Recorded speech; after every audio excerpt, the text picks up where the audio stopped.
rock stars in the world, and his production manager is still Lars Brogard.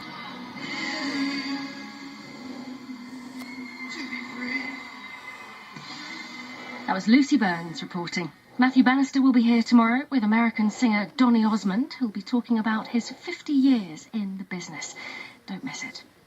From all of us here at Outlook, we wish you a very happy New Year.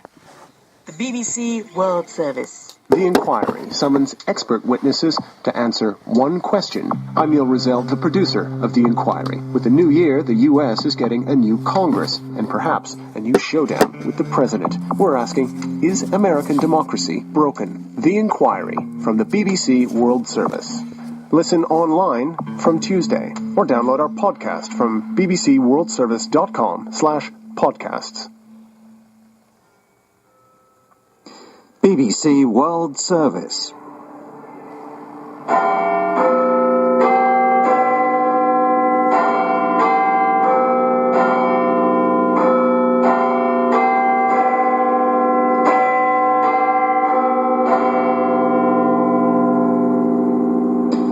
BBC World Service. Now the strikes of Big Ben for midnight Greenwich Mean Time.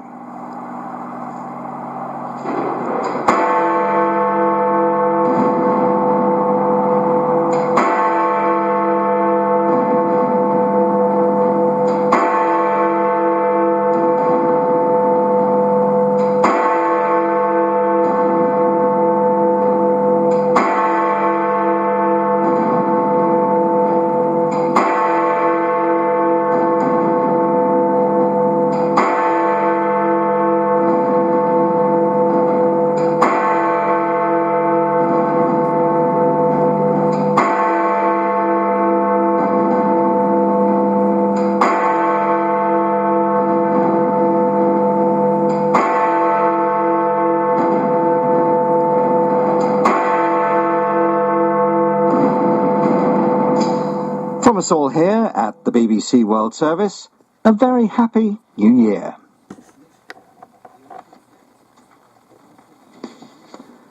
BBC News with Nick Kelly. The United States has described the Palestinian decision to apply for membership of the International Criminal Court as an escalatory step which will not achieve any of the outcomes desired by the leadership.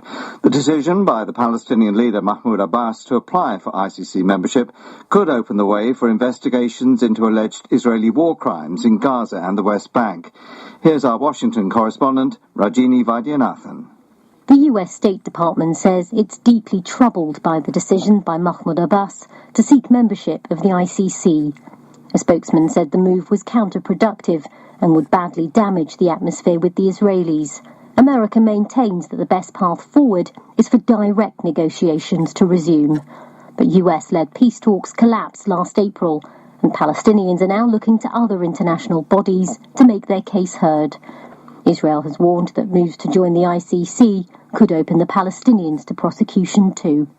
Chinese state media are reporting that at least 35 people have been killed and more than 40 others injured in a crash during New Year celebrations in the city of Shanghai. John Sudworth is there. Amid the discarded shoes and other scattered personal belongings, ambulance workers tried to resuscitate some of the victims while a ring of police kept back the crowd. Thousands of people had turned out to see in the new year along Shanghai's riverfront known as the Bund, a large open space between the water and the vast sweep of colonial buildings from China's pre-communist days. Last week, state media had announced that the annual countdown on the Bund had been cancelled because of crowd control issues. The government says an inquiry has begun. A big fireworks display has ushered in the new year for the first time in the mainly Muslim north of Nigeria. The event at a new sports centre in the city of Kano was by invitation only, but reports say large numbers of people showed up around the venue and security officials struggled to keep control of the crowds. The organisers of the fireworks show said they wanted Kano to join other major cities in the world to celebrate the new year. Tight security was in place. At least 15 people were killed in Afghanistan when a wedding party was hit by a rocket. More than 40 people were wounded, including women and children. Here's Roger Walker. The rocket struck a house during fierce fighting in the Sangin district of the southern province of Helmand. Afghan security forces have been fighting insurgents there in the 6 months since US troops withdrew from the area. The house was being used to host the wedding ceremony. The owner said that 9 of his own children were missing after the rocket struck as guests waited for the bride to arrive. The incident happened on the final day of the United States and NATO combat missions in Afghanistan. World news from the BBC. Migrants on a Moldovan cargo ship seized by the Italian authorities have told dramatic stories of how they were abandoned by people traffickers. Coast Guard personnel took control of the Blue Sky M as it neared Italy's rocky southern coast with more than 900 mostly Syrian migrants on board. The vessel was navigating on autopilot with no crew on board. The freighter has docked at the port of Gallipoli in southern Italy. Migrants were taken to a local school and gymnasium. The United States has said it's deeply concerned about reports that several high-profile Cuban dissidents were detained ahead of a planned protest in Havana's Revolution Square on Tuesday. The incident comes 2 weeks after Presidents Obama and Raul Castro announced the US and Cuba would normalize relations. Leonardo Rocha has more. Organizers of the protest said they wanted to test the tolerance of Cuba's communist government in the light of the historic agreement of December the 17th. Hours before the protest, dissidents say police detained several opposition activists. The American State Department has issued a statement saying it will continue putting pressure on Cuba to respect human rights and freedom of speech. Lithuania has joined the euro, the last of the 3 Baltic countries to do so. The common currency replaced the Lithuanian litas at midnight. President Dalia Grybauskaitė said adopting the euro was a symbol of deeper economic and political integration with the West. Lithuania was the first Soviet republic to break away from Moscow and join the European Union and NATO in 2004. Russia's actions in Ukraine have raised fears in the Baltic states, all of which have large ethnic Russian minorities. And Pope Francis has used an end-of-year homily to denounce corruption in Rome. Speaking in St. Peter's Basilica, the Pope said the practice was an attack on the poor and vulnerable, demanding moral and spiritual renewal in the city. BBC News. Thank you very much, Nick. You're listening to the newsroom from the BBC World Service with Oliver Conway. And coming up, we'll hear live from the New Year celebrations here in London, plus more on the Palestinian effort to join the International Criminal Court. But first, to Shanghai, where, according to Chinese media, at least 35 people have died in a stampede during the New Year celebrations.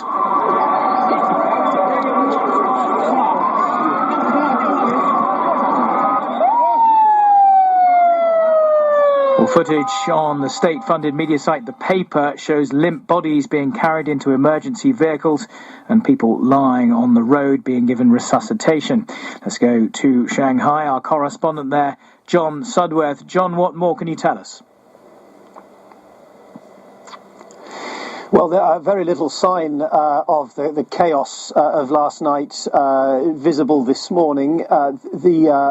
The Bund area, this historic waterfront area, is traditionally a gathering place for New Year's celebrations in Shanghai. But the authorities had this year announced that the traditional firework display had been cancelled, apparently, according to state media, out of a concern for crowd control issues. A smaller scale event was meant to be taking place, but it was not open to the public. Tickets were needed, and the government now says it's launched an inquiry, probably the main focus of which will be to look at how it was that such large crowds were able to still gather despite that earlier announcement, and obviously looking at the reasons why once that large crowd had gathered, this sort of thing was able to happen.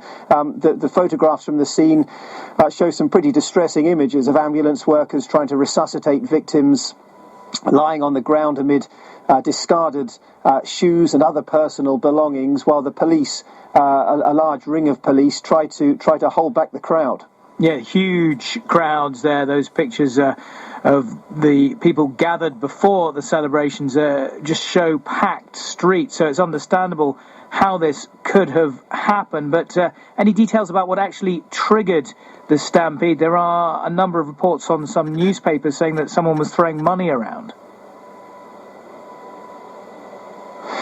Yeah, very, very difficult to know how accurate that they are. That will obviously be part of the inquiry. It's interesting. I mean, this area along the Bund, it's a large open space, a pretty wide thoroughfare between the buildings and the water, a large promenade. This looks like it happened just below the promenade at sort of street level.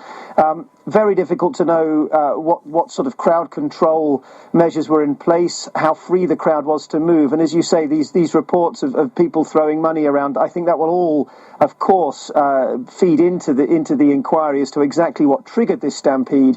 But I think the broader focus of concern will be with the announcement that there was apparently no public event taking place on the Bund, how it was that the authorities weren't able to foresee and the police perhaps weren't able to prepare adequately for the huge numbers that we did see there last night. John, many thanks indeed. John Sudworth there, live from Shanghai. A day after the UN rejected a resolution to end Israel's occupation of the Palestinian territories, the Palestinian leader, Mahmoud Abbas, has responded by signing 20 international agreements, among them the Rome Statute founding the International Criminal Court. That means the Palestinians are trying to join the court, and if they get in, they may persuade it to investigate alleged Israeli war crimes in Gaza and the West Bank. The Israeli Prime Minister Benjamin Netanyahu has threatened, quote, steps in response. So how important is this move by the Palestinians? I asked our Arab Affairs editor, Alan Johnston. For more than 2 decades, Ollie, we've watched round after round of Israeli-Palestinian peace talks, and they've achieved nothing. Both sides would blame the other for that, but the Palestinians say that this can't go on. Something has to change. And they've taken what is a really major initiative here. After threatening to do it for so long, their leader, Mahmoud Abbas, has finally submitted an application to join the ICC. The Palestinians are hoping to be able to drag Israel into the dock for a range of alleged war crimes and breaches of international law. For example, the deaths of civilians, for the illegal building of settlements in occupied territory, and so on. A hugely important development, and it constitutes a major ratcheting up of tension with Israel. And Israel, of course, is unhappy. Likewise, the US. What kind of response are we expecting?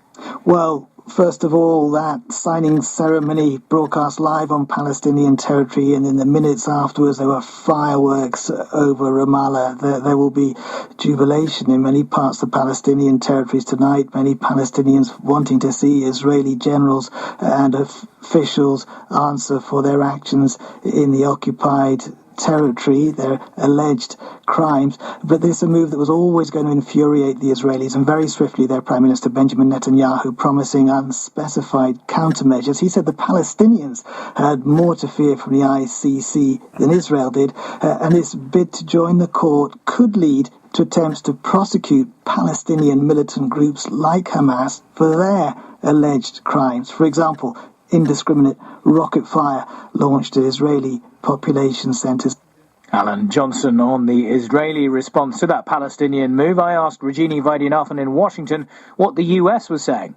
We've had a reaction from the State Department, some quite strong language from them, actually. They say that they are deeply troubled by today's Palestinian action regarding the ICC. They describe it as an escalatory step that won't achieve any of the outcomes that most Palestinians have long hoped for.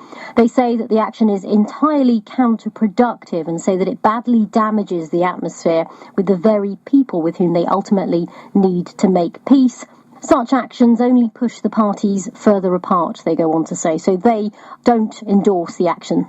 Now, of course, this ICC move follows that failed effort at the UN, other countries recognising a Palestinian state. Is all this diplomatic effort having any effect in changing US attitudes towards the Palestinian cause?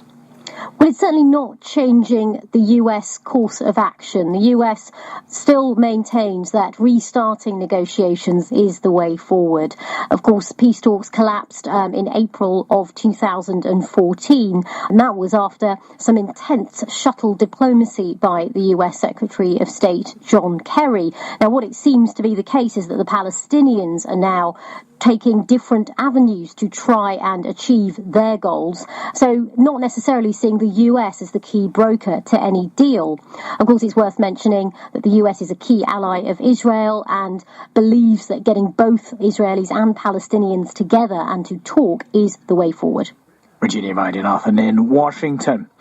Well, a few minutes ago, the new year began here in Britain, and for the first time, people coming to watch the annual fireworks display in central London had to buy tickets. Our reporter, Leslie Ashmole, is with the crowds on the embankment by the River Thames. And, Leslie, was the atmosphere any different, given that this was a ticketed event? Yes, it was different, and actually it was different for the better, to be honest. I've covered this for many, many years, and for the last couple of years, 500,000 people in quite a narrow strip of land was frankly too crowded, and people, just couldn't. We were worried with their children and so on. It is much, much better. There's only 100,000 people being allowed here this year, and there's been space for people to party. And my goodness, have they partied? Mark, you have been leading the party in style. Oh, we had a great time, and you know what I love about London is this place is absolute diversity of every fucking culture, and I swore. You swore in the World Service. Sorry, it's not a good thing, never mind, we can apologise for that. What have you liked about this display, the firework display tonight? It's unbelievable!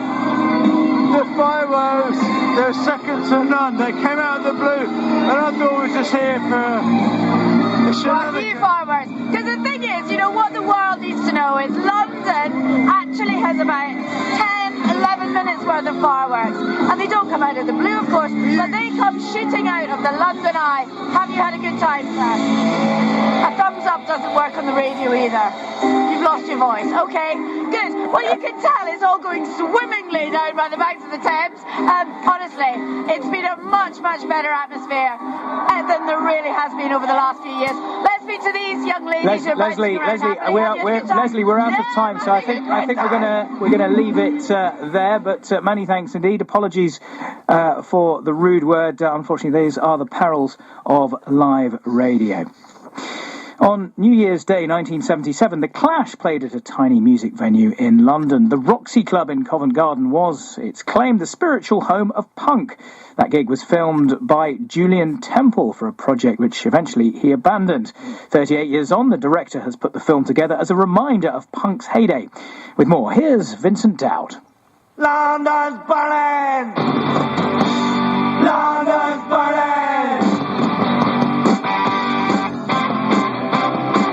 Julian Temple's made much of his career with films about rock music. In 1976, as a student at the National Film School, he met Mick Jones, Joe Strummer and Paul Simonon, the original members of punk band The Clash, just before punk got big.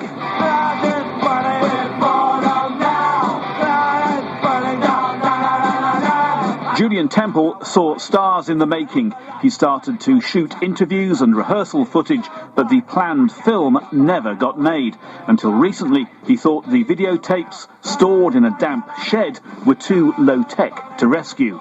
Because we shot it on what we affectionately call bog roll vision, which was this very early half-inch reel-to-reel video that was a nightmare to wind on while you were shooting, with dropout and glitch. The glitch has become a kind of punk editing aid.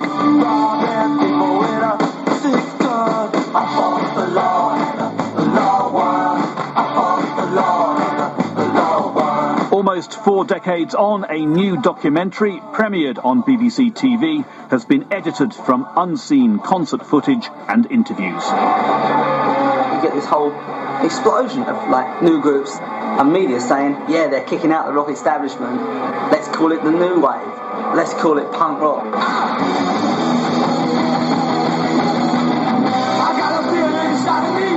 Temple used the interview clips and news archive to give a portrait of 1970s Britain. It's surprising, the fear of cuts and the fragility of the financial system.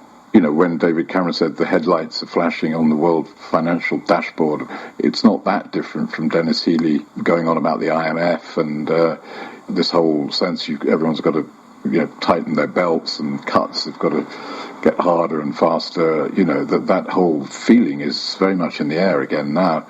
Fears of immigration that seem to be being fanned up again now. Yeah, we're the Clash. The London gig from New Year's Day 38 years ago is of very imperfect audio quality. The PA system had failed. Clash fans will love the film anyway. It's based around, it turns on a particular gig at the Roxy Club. Yes, again, with hindsight, it's become this kind of mythic punk venue. At that time, it was just a cheesy ex-gay disco, which did last for 100 days and got progressively worse and worse, and fewer of the actual original punks went there week after week. The two surviving original members of the band have approved the project. Joe Strummer, co-writer of this song, among others, died in 2002. Julian Temple says his one regret is that Strummer can't see the new film. He's at the core of this film. You do get a sense of what an unexpected turn of phrase and way of looking at things he had that I think went on to inform his later songs. And, there's an element even under his kind of street act there of the kind of philosopher and thinker that he was. Julian Temple insists his film is not an exercise in nostalgia. He wants to remind today's 20-somethings of punk's energy and edge. And that was Vincent Dowd reporting. We'll have more world news in about 10 minutes' time. Sports news next. But that's it from me and the team for now. From the newsroom. Time now for the latest world sport from the BBC.